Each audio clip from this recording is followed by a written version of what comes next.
नमस्कार दोस्तों, आज की इस वीडियो में हम कंपेयर करने वाले हैं SBI magnum mid cap fund का यूटीआई मिड कैप फंड के साथ। इससे पहले की वीडियो में हमने मिड कैप फंड का ही कंपेयर किया था एसबीआई का एचडीएफसी के साथ, आईसीआईसीआई के साथ, एक्सिस के साथ, कोटक के साथ। और आज हम कंपेयर करने वाले हैं SBI magnum mid cap fund का यूटीआई मिड कैप फंड के साथ। हमेशा की तरह हम 6 टॉपिक्स पर बात करने वाले हैं: fund overview, return, risk measures, portfolio, fund detail को लास्ट में कैलकुलेट करके देखेंगे कितना फंड अपने लिए बना सकते हैं, शॉर्ट टर्म में या लॉन्ग टर्म में। तो दोस्तों अब आइए सबसे पहले नज़र डालते हैं फंड ओवरव्यू पे। यहाँ तक एनएवी का सवाल है तो एसबीआई मैग्नम का एनएवी 153 रुपये 4 पैसे है। वहीं यूटीआई का जो एनएवी है वो 204 रुपये 12 पैसे है।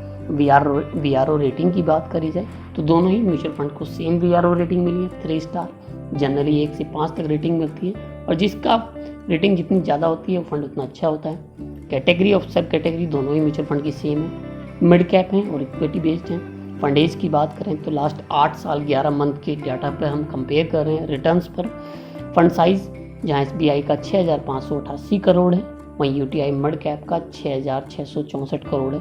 लगभग बराबर ही फंड साइज दोनों म्यूचुअल फंड का है। अब रिटर्न्स को देख लेते हैं। रिटर्न्स में जहाँ 3 महीने के रिटर्न्स में एसबीआई मैग्नम का 6.03% है, वहीं यूटीआई का 0.36% है। 6 मंथ में जहाँ एसबीआई का 19.93% है, यूटीआई में 16.9% है।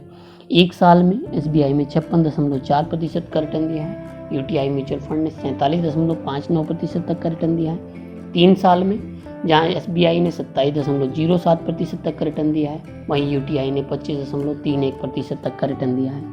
5 सालों में जहाँ एसबीआई ने 17.74% तक का रिटर्न दिया है, वहीं यूटीआई ने 18.82% तक का रिटर्न दिया है। ऑल टाइम की बात कर लें तो ऑल टाइम में एसबीआई ने 20.87% तक का रिटर्न दिया है और यूटीआई ने 21.2% तक का रिटर्न दिया है।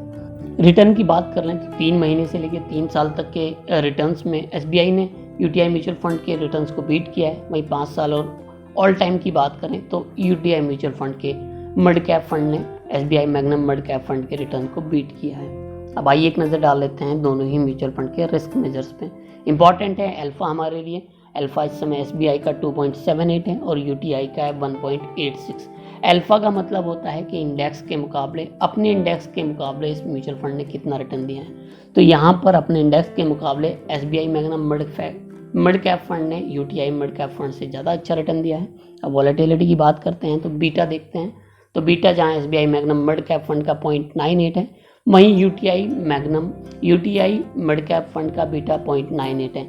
यानी बीटा हमें वॉलेटिलिटी बताता है कि ये फंड अपने इंडेक्स के मुकाबले कितने वॉलेटाइल हैं। तो यहाँ लेस वॉलेटाइल है एसबीआई के मुकाबले यूटीआई मिड कैप फंड। इसका मतलब हुआ कि वो अपने इंडेक्स के मुकाबले कम बढ़ता है, जब इंडेक्स गिरता है तो उसके मुकाबले कम गिरता भी है। अब आइए एक नज़र इनके पोर्टफोलियो पर डाल लेते हैं। टॉप 3 सेक्टर्स की बात करें तो जहां एसबीआई का टॉप 3 सेक्टर में ऑटोमोबाइल, कंस्ट्रक्शन और फाइनेंशियल है, वहीं यूटीआई के पास फाइनेंशियल, हेल्थ केयर और ऑटोमोबाइल हैं। टॉप 5 होल्डिंग में एसबीआई के पास शीला फॉर्म लिमिटेड है, पेज इंडस्ट्री है, कार्बनम है, टीआई फाइनेंशियल है, सोना बीएलडब्ल्यू पियर्सन फॉर्गिंग्स लिमिटेड है। वहीं यूटीआई के पास टीआई फाइनेंशियल होल्डिंग लिमिटेड है, चोलामंगलम इन्वेस्टमेंट फाइनेंशियल कॉर्पोरेशन लिमिटेड है, पीआई इंडस्ट्री है, एसआरएफ लिमिटेड है और एम्फेसिस लिमिटेड है। दोनों ही इक्विटी बेस्ड म्यूचुअल फंड है। तो जहां एसबीआई ने 96.71% पैसा इक्विटी में निवेश किया है, वहीं यूटीआई मिड कैप ने 1% के करीबन ज़्यादा 98.41 पैसा इक्विटी में निवेश कर रखा है। फंड डिटेल्स की बात करें तो एक्सपेंस रेशियो में जहां एसबीआई का 1.08% है, वहीं यूटीआई मिड कैप का भी 1.04% है। एग्जिट लोड दोनों का सेम है, 1% है। एग्जिट लोड होता है जब आप 10% या 10% से ज़्यादा यूनिट 1 साल के अंदर ही रिडीम करते हैं तो आपको 1% एग्जिट लोड भी देना होता है म्यूचुअल फंड कंपनी को। अगर आप 1 साल के बाद रिडीम करते हैं तो आपको नहीं देना होता है। लॉक इन पीरियड दोनों का कोई लॉक इन पीरियड नहीं है। बेंचमार्क इंडेक्स भी सेम है। निफ्टी मिड कैप 150 ट्राई है। अगर हम सिप करना चाहते हैं या लमसम करना चाहते हैं तो एसबीआई में 500 रुपये और लमसम में 5,000 रुपये निवेश करने होंगे। वहीं यूटीआई में भी सेम है, 500 रुपये सिप के लिए और लमसम के लिए 5,000 रुपये। अब आइए कैलकुलेट करके देख लेते हैं शॉर्ट ड्यूरेशन से लेके लॉन्ग ड्यूरेशन में हम कितना फंड अपने लिए बना सकते हैं दोनों ही म्यूचुअल फंड के थ्रू। अब क्योंकि म्यूचुअल फंड में कभी भी रिटर्न सेम नहीं रहती है तो हम मिनिमम 15% लेके चलेंगे और मैक्सिमम 25% लेके चलेंगे। और उससे देखेंगे कि कितना पैसा हम बना सकते हैं दोनों ही म्यूचुअल फंड के थ्रू। अब मान के चलते हैं कि 500 रुपये हम हर महीना 10 साल तक इन्वेस्ट करते हैं, जहां हमारा रिटर्न रहता है 15%।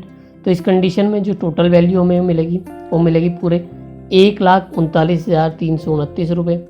वहीं अगर हम ये जो इन्वेस्टमेंट है लगातार 20 सालों तक करते हैं, इस कंडीशन में जो टोटल वैल्यू होगी वो होगी पूरे 7,57,977 रुपये।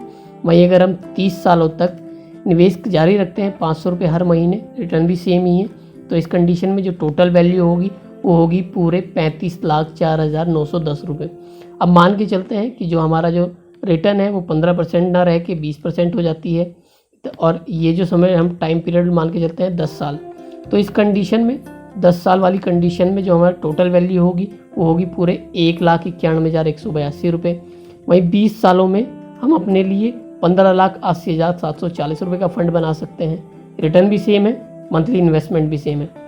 वहीं 30 सालों में हम अपने लिए 1,16,80,401 रुपये का फंड बना सकते हैं। रिटर्न भी सेम है, इन्वेस्टमेंट भी सेम है। टोटल इन्वेस्टमेंट 30 सालों तक हमारी हुई 1,80,000 रुपये। तो हमें जो टोटल वैल्यू हुई वो पूरे हुई 1,16,80,401 रुपये।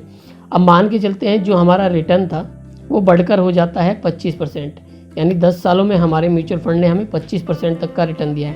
तो इस कंडीशन में जो हमें टोटल वैल्यू होगी वो होगी 2,66,402 रुपये। अगर हम 20 सालों तक इन्वेस्टमेंट अपना बनाए रखते हैं तो इस कंडीशन में जो टोटल वैल्यू होगी वो होगी पूरे 34,29,548 रुपये। वहीं 30 सालों में ये जो हमें टोटल वैल्यू होगी वो बढ़कर हो जाएगी 4,09,87,357 रुपये।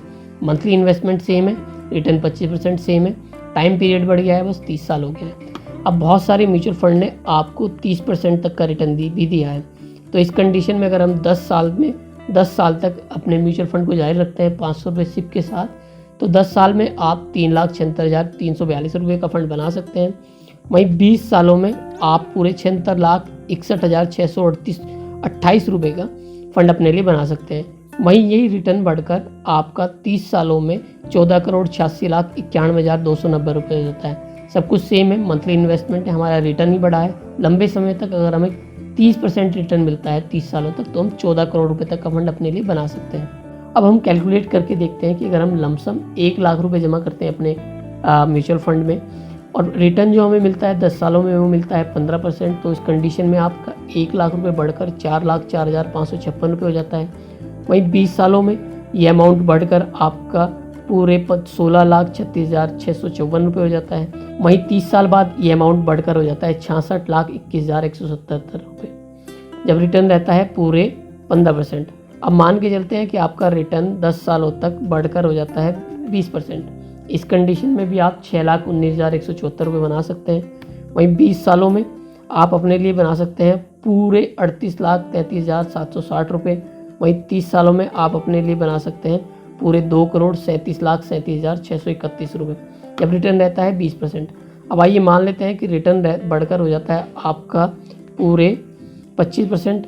तो इस कंडीशन में अगर आप 10 साल तक इन्वेस्ट करते हैं, 1 लाख रुपए जो आपने लमसम इन्वेस्ट किया था वो 10 साल तक करते हैं, तो 9,31,323 रुपये आप अपने लिए बना सकते हैं।